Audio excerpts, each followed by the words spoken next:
Assalamualaikum warahmatullahi wabarakatuh. Perkenalkan, nama saya Alfi Wahyudi dengan NIM 2108963 dari kelas PJKR 2021. Nah, di sini saya akan menjelaskan mengenai belajar keterampilan gerak dan umpan balik.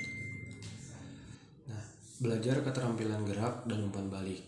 Nah, seperti kita ketahui bahwa hidup adalah proses belajar yang sangat berharga, dan belajar itu adalah proses menuju kesempurnaan. Dapat dimanifestasikan dalam berbagai bentuk, salah satunya melalui belajar keterampilan gerak. Belajar keterampilan gerak ini memainkan peranan penting dalam penampilan olahraga gitu. Nah, sebab penampilan olahraga yang sangkil dan mungkus ini pada dasarnya mencerminkan penguasaan keterampilan gerak dan memiliki efek adiptif dan implikatif pada pengembangan aspek-aspek motivasional.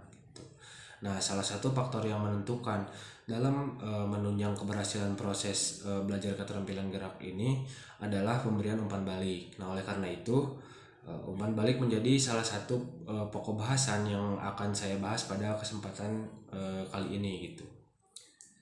Nah, sebelum menguraikan tentang umpan balik, terlebih dahulu akan dipaparkan tentang hakikat belajar keterampilan gerak, mulai dari pengertian, penahapan, sistem klasifikasi, dan faktor-faktor yang mempengaruhi belajar keterampilan gerak. Nah, pengertian dan batasan belajar keterampilan gerak.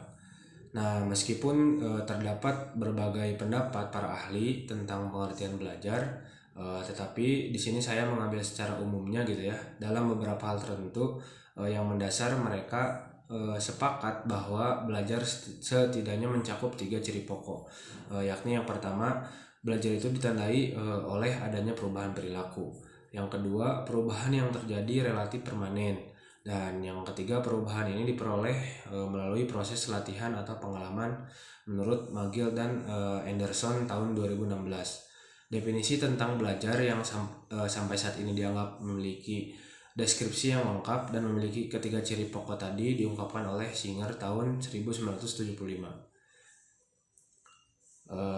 Kemudian dijelaskan bahwa belajar itu adalah perubahan perilaku yang relatif permanen sebagai hasil dari latihan atau pengalaman, dan tidak dapat didistribusikan karena pengaruh kondisi tubuh yang temporer seperti karena sakit, lelah, atau obat-obatan.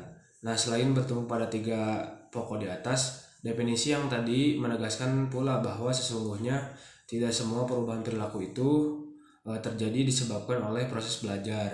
Nah, misalnya perubahan perilaku yang muncul sebagai akibat kondisi tubuh yang bersifat sementara, seperti keadaan sakit, lelah karena obat-obatan, atau proses kematangan.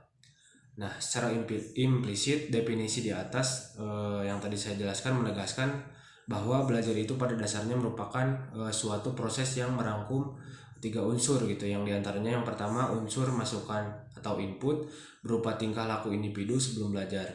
Nah, yang kedua unsur proses belajar dalam bentuk pengalaman dan latihan yang memproses masukan gitu. Dan yang ketiga ada unsur keluaran atau output berupa perubahan perilaku yang dihasilkan menurut Barden dan Baird tahun 1999. Tujuan belajar di sini menyatakan bahwa perubahan perilaku belajar mencakup 3 kategori domain, yaitu yang pertama perilaku kognitif, yang kedua perilaku afektif, dan yang ketiga perilaku motorik. Nah, perubahan perilaku kognitif ini berupa keterampilan berpikir intelektus atau intelektual, ditandai oleh respon sikap, perasaan, emosi, dan motivasi terhadap latihan. Sementara perilaku motorik berupa gerak anggota tubuh ketiga. Domain ini merupakan tujuan yang dijadikan kriteria perubahan yang harus dicapai oleh atlet dan tingkat penguasaan atlet gitu. Nah, terhadap tujuan-tujuan tersebut disebut hasil latihan.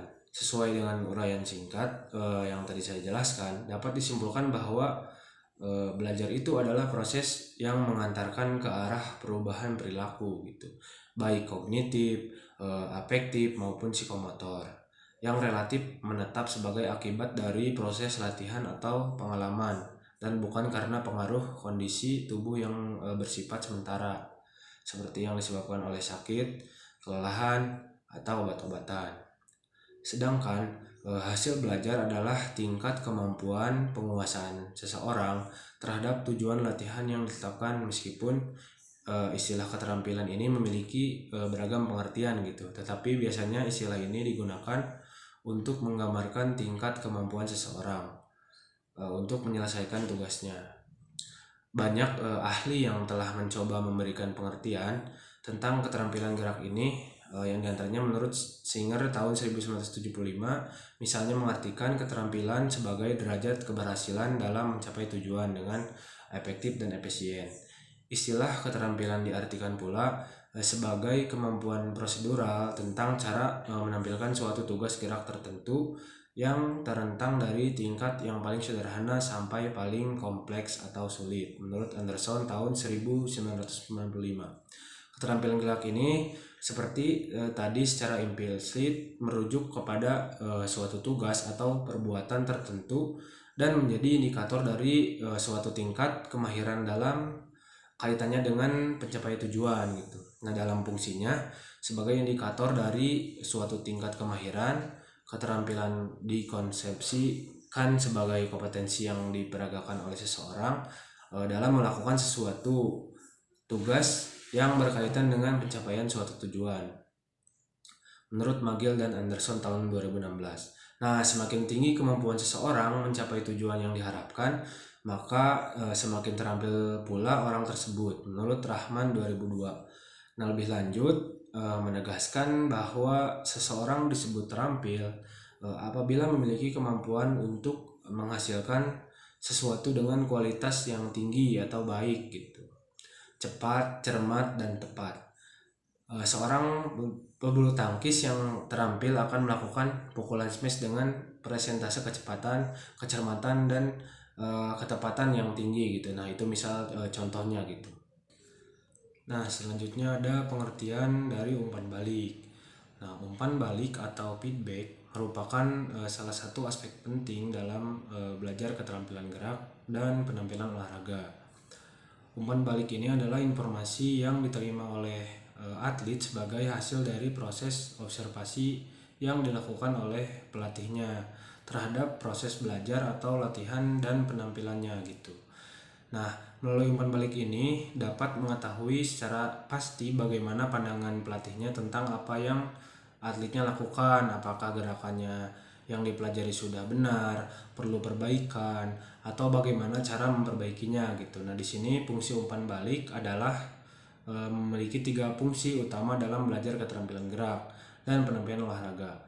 Ketiga fungsi ini adalah sebagai motivasi, penguatan, serta informasi perbaikan kesalahan gitu. Mungkin hanya itu yang dapat saya jelaskan, kurang lebihnya mohon maaf. Wassalamualaikum warahmatullahi wabarakatuh.